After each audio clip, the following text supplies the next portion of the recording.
Bismillahirrahmanirrahim. Assalamualaikum warahmatullahi wabarakatuh.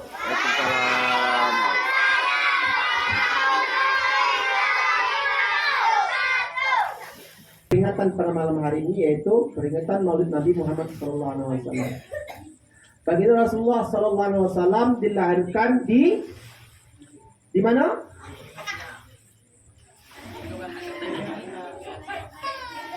Rasulullah SAW dilahirkan di kota Mekah, di kota Mekah Mukarramah. Siapa nama orang tuanya? Bapak siapa nama? Abdullah. Ini kita harus mengingat.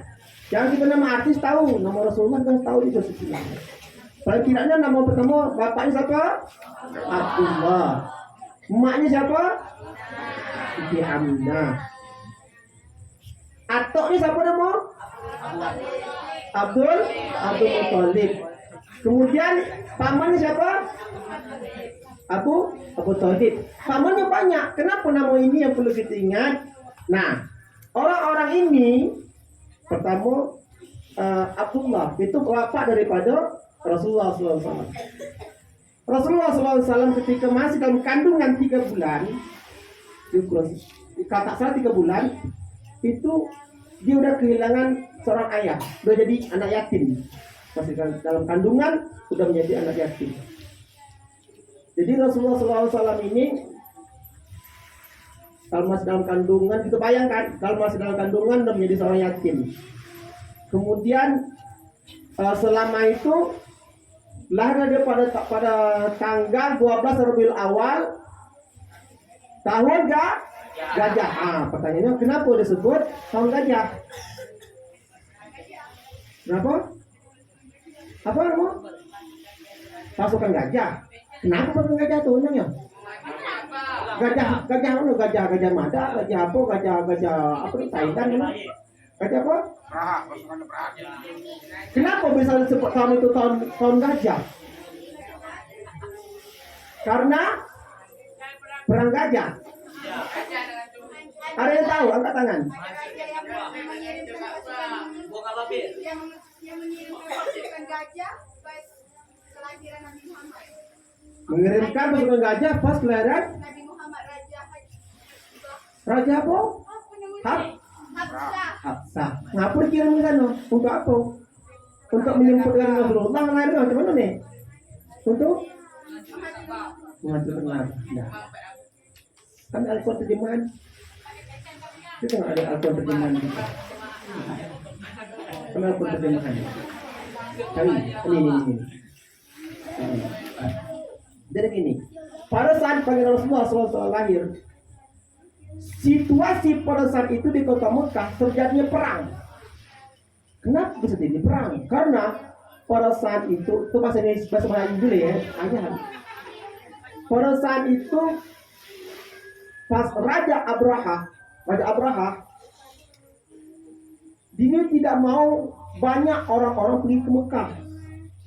Setiap orang berhijrah berziarah pergi ke Mekah di Ka'bah. Jadi dia merasa kenapa Ka'bah itu? Kenapa bisa main-main di situ? Jadi akhirnya maksudnya Raja Abraha ini dia mau semua pengunjung penziarah itu ke tempat dia. Raja Abraha itu. Jadi pada saat itu diberikanlah kepada penduduk Ka'bah, penduduk Mekah. Kemudian kebetulan pada saat terjadinya perang, terjadinya pasukan gajah dipimpin Abraha tadi itu di kota Mekah, pemegang kunci Ka'bah itu kakeknya Rasulullah. Siapa namanya? Abdul Muthalib. Ini. Jadi Abdul Muthalib pada saat itu situasi kacau. Kota Mekah semua dikosongkan, lari. Orang tahu kalau udah pasukan Raja Abraha itu raja yang paling bengis, tiada kata ampun. Dikasih waktu untuk mengosongkan. Kalau tak ada yang ngosong masih ada di situ, jangan salahkan itu, bakal hancur. Dia mau menghancurkan Ka'bah. Jadi singkat cerita, atuknya Rasulullah tadi pergilah dia sendiri negosiasi kepada Raja Abraha yang ingin menghancurkan Ka'bah. Negosiasi. Kalau bisa janganlah kan begitu. Nah, itu bahasa awak lah negosiasinya. Jangan dia pula, soalnya banyak penduduk tuh mau di situ tinggalnya. Namun Raja Abraha tadi tak terima. Dikasih waktu. Kalau Ka'bah Mekah harus kosong periode itu. Kami nak menghancurkannya. Kalau mikul tak dengar cakap aku, dahlah. Sudah itulah. Yang punya Ka'bah itu bukan saya, Allah, Tuhan semesta alam itu kata. Kenapa? Abdul Muthalib. Kalau mikul nak nganu juga, itu berarti dalam hadapan dengan Tuhan. Orang itu kan tak percaya dengan itu semua. Jadi singkat ceritanya, dah baliklah. Balik siapa tadi? Kakeknya Rasulullah tadi balik dengan bawa pasrah ya dah, pasrah. Diserahkan semua pada Allah. Jadi semua penduduk Mekah dah pergi keluar dari situ. Kecuali siapa? Kakeknya Rasulullah di situ. Rasulullah di situ. Sama ibunya Aminah juga di situ. Kalau itu dah pasrah semuanya. Kenapa? Kena tahu Allah yang punya Ka'bah, Allah yang akan menjaga Ka'bah. Jadi pada saat itu datanglah ribuan daripada tentara bergajah lagi dengan gajahnya dengan tentaranya datang untuk menyerang Ka'bah. Pada saat itu juga Allah punya kuasa. Mana dia Qurannya?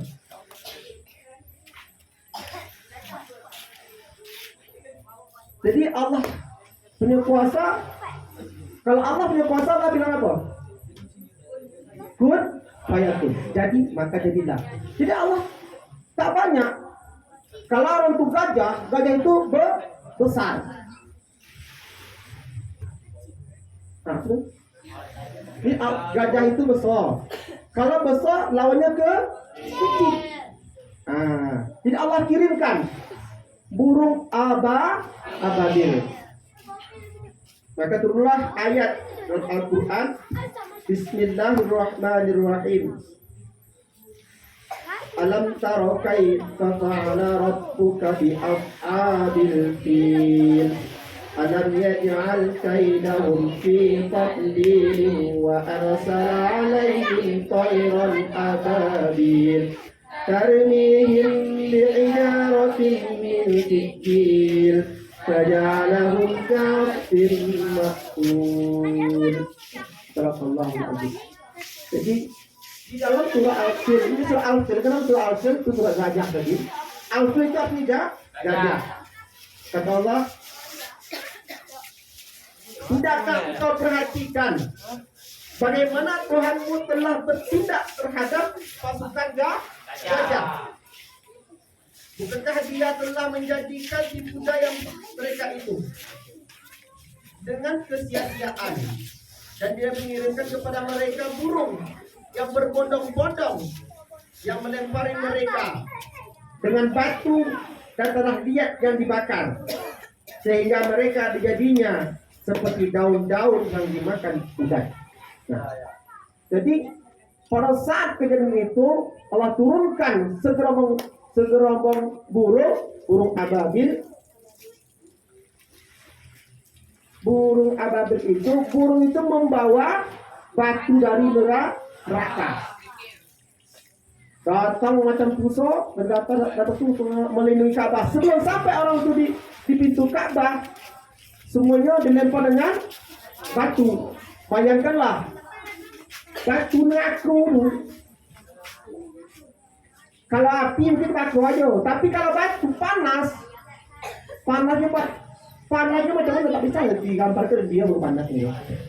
Jadi sekali lempar itu tembok. Satu kena tembok. Kalau 10 kena 10 tembok. Kalau 1000 kena habis.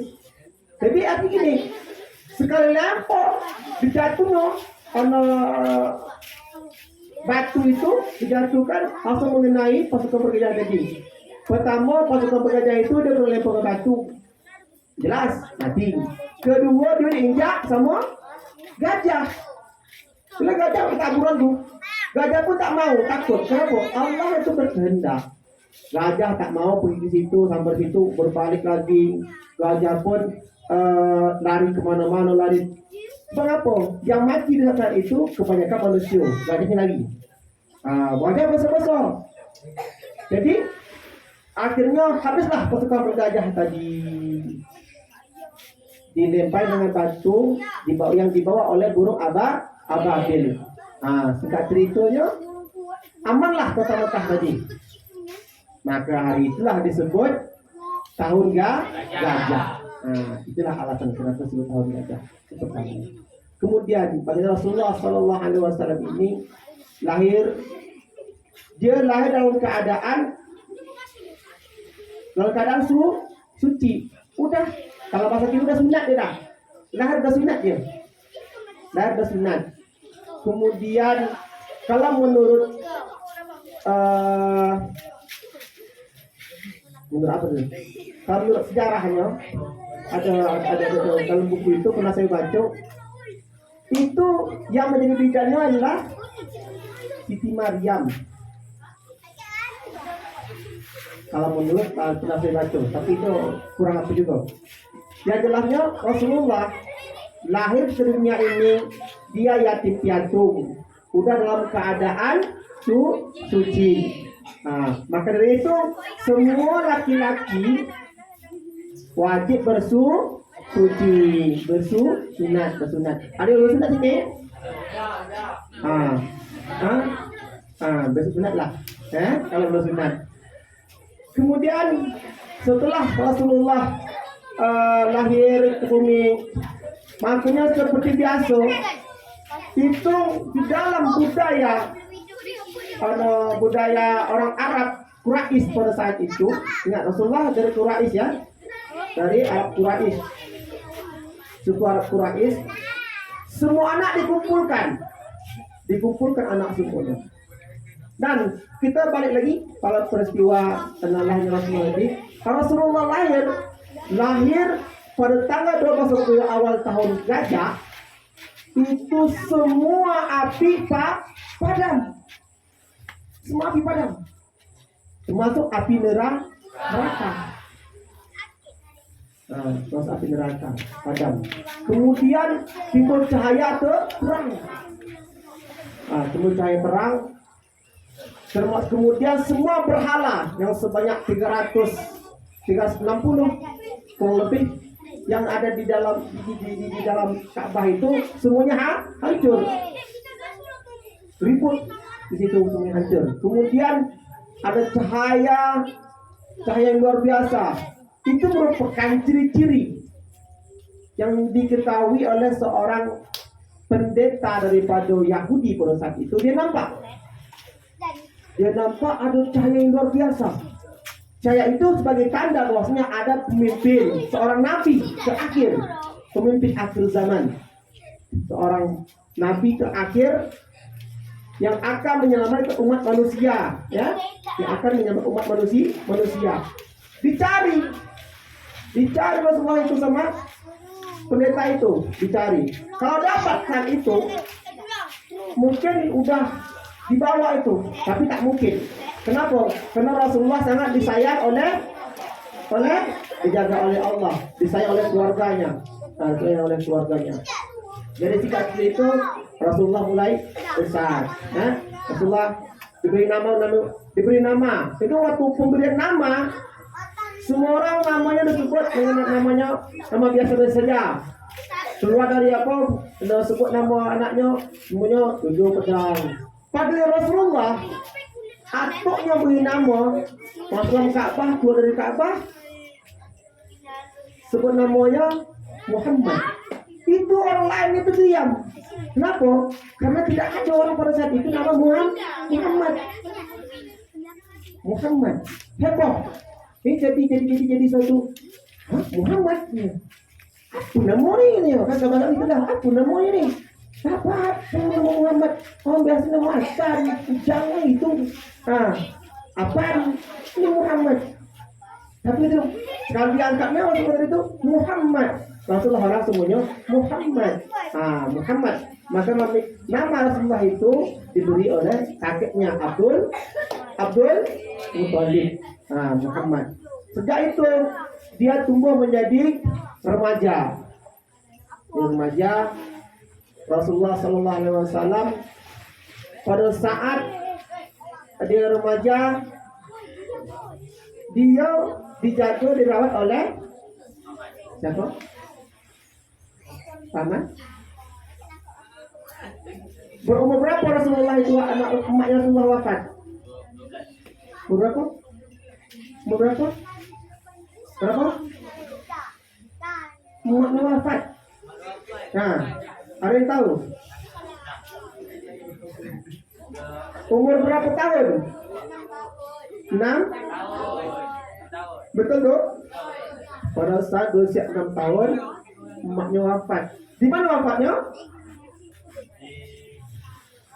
6 atau 7? 6. Nah. Di mana wafatnya? Di negeri Abwa. Bukan buah. Bukan buah Abwa. Bukan buah. Abwa begitu. Jadi pada saat itu kejadian gini. Baginda Rasul bersama ibunya pergi ziarah ke makam ayahnya. Kemudian pulang dari situ sampai di negeri Abwa, emaknya sakit. Aku wafatlah emaknya. Dan sejak itu Rasulullah diasuh oleh kakeknya. Siapa kakeknya? Abdul Muthalib. Betul tuh? Sampai usia berapa tahun? Sampai umur berapa tahun? Tadi emaknya 6 tahun, ini 5 tahun pula lo punya. Pondok nih. Berapa? 12 tahun. Kemudian setelah diasuh oleh kakeknya, siapa lagi yang asuh dia? Siapa pamannya? Siapa? Abu Thalib. Abu Thalib. Nah, pada saat umurnya 13 tahun, Abu Thalib dah mengasuh dia. Sampailah dia dewasa. Dah, pada saat usianya 13 tahun, Abu Thalib dah saudagar. Dia pedagang dia. Pedagang dia. Jadi dibawanya lah Baginda Rasul ini untuk ke negeri Syam. Jalan berdagang. Di perjalanan ketika Baginda Rasul bersama pamannya Abu Thalib, ada seorang pendeta Nasrani yang bernama Bahira. Dia melihat pada saat Baginda Rasul itu berjalan ada dilindungi oleh awan-awan. Kemudian pendeta ini mendatangi pamannya. Katanya itu nak nyapu tu. Kita nak manaku ni kan gitu bahasa awaknya. Kita nak manaku nyapu dia macam gitu. Ni waspada dulu ni. Kan gitu. Itu anak mana di kaum itu. Belum dijaga tu. Kenapa pula itu kan orang dijaga bukan. Dia ini merupakan seorang pemimpin ini. Mana dia tahu? Kan gitu. Di dalam ajaran dalam kitab Injil juga dijelaskan tanda-tanda kenabian Rasulullah itu ada. Salah satunya pada saat dia berjalan ada awan melindungi dia sampai dia tak kena tertuhui dia. Awan mengikuti dia. Bagaimana itulah hati-hati, jagolah baik-baik dia. Dia ini akan menjadi pemimpin besar, membawa risalah dari Tuhan. Jadi sejak itu dijaga betul-betul dijaga. Kalau tadi dijaga betul, sekarang betul-betul dijaga. Betul tadi. Kenapa? Karena akan banyak orang mau membunuhnya. Apakah itu betul? Betul. Pada saat itu Rasulullah macam dari kecil aja Rasulullah udah dijaga kesuciannya, dijaga daripada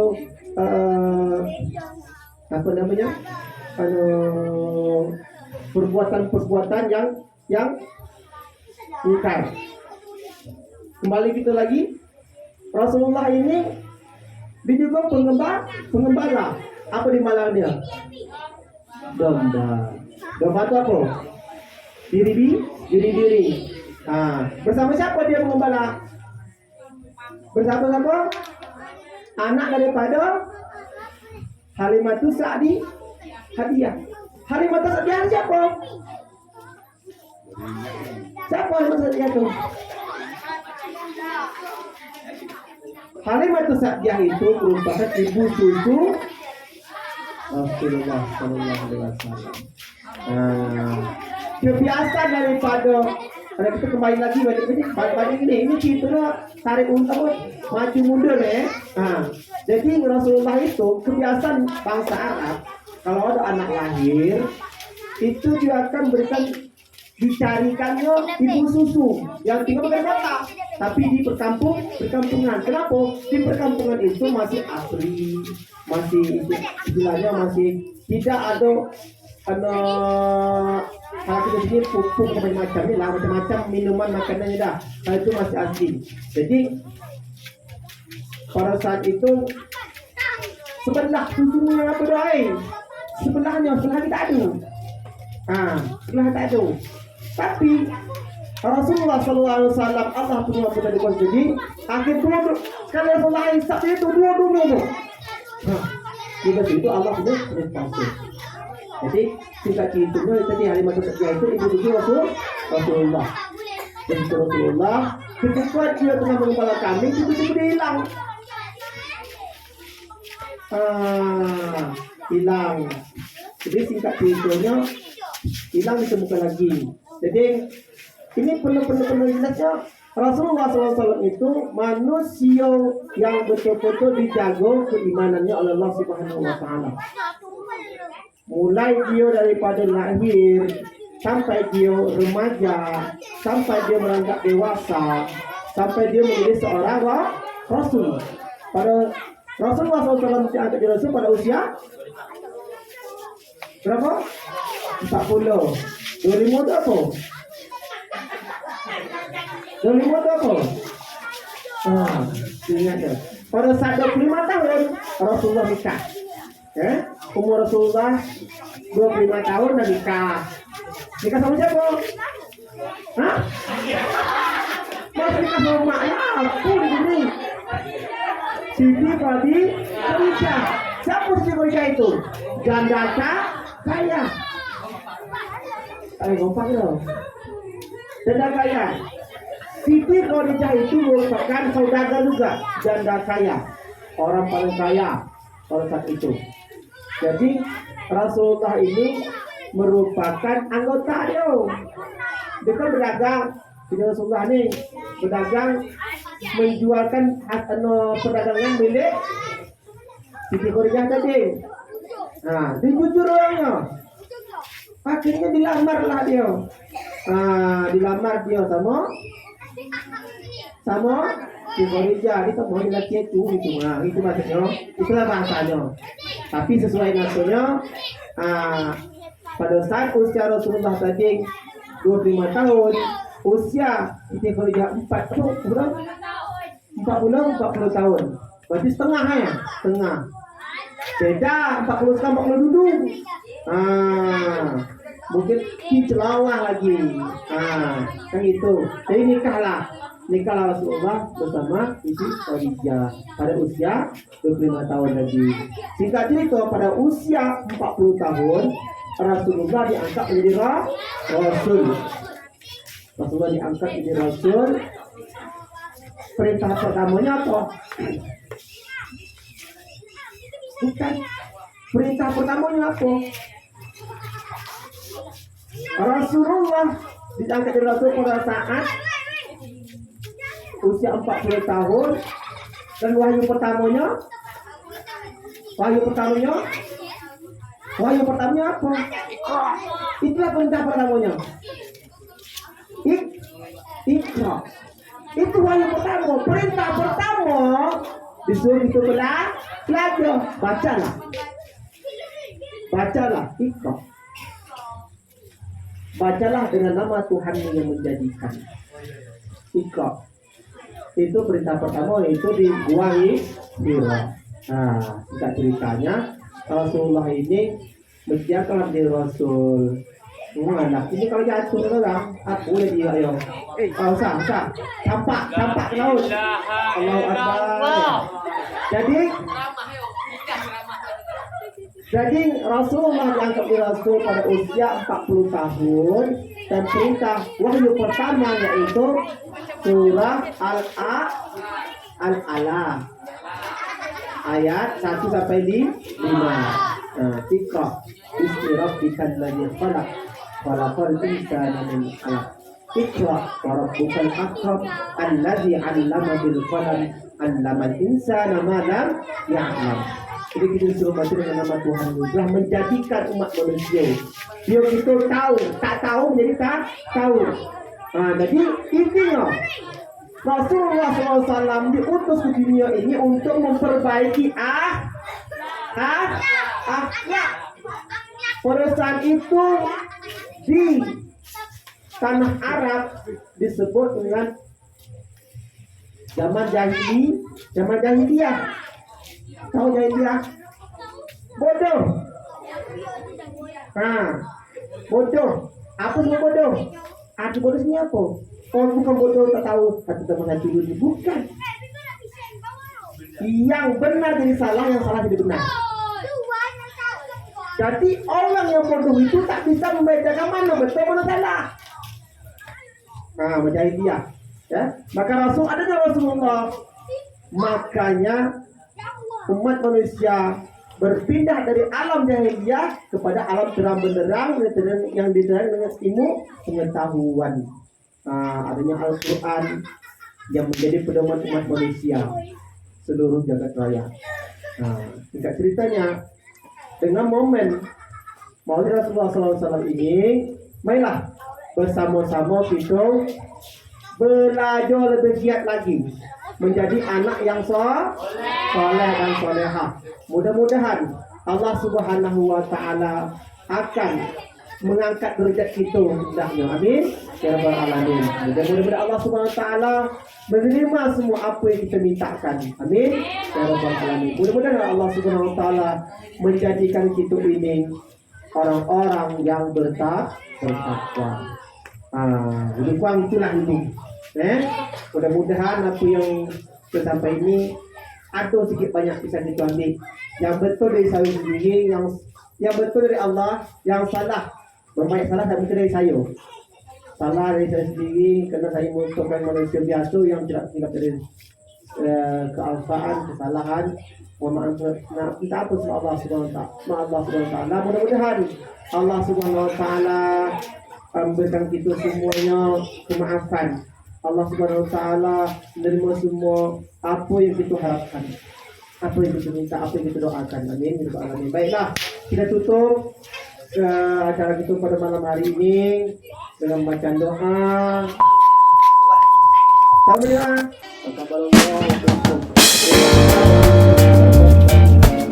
Terima kasih atas perhatian. Wassalamualaikum warahmatullahi wabarakatuh.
Banyak.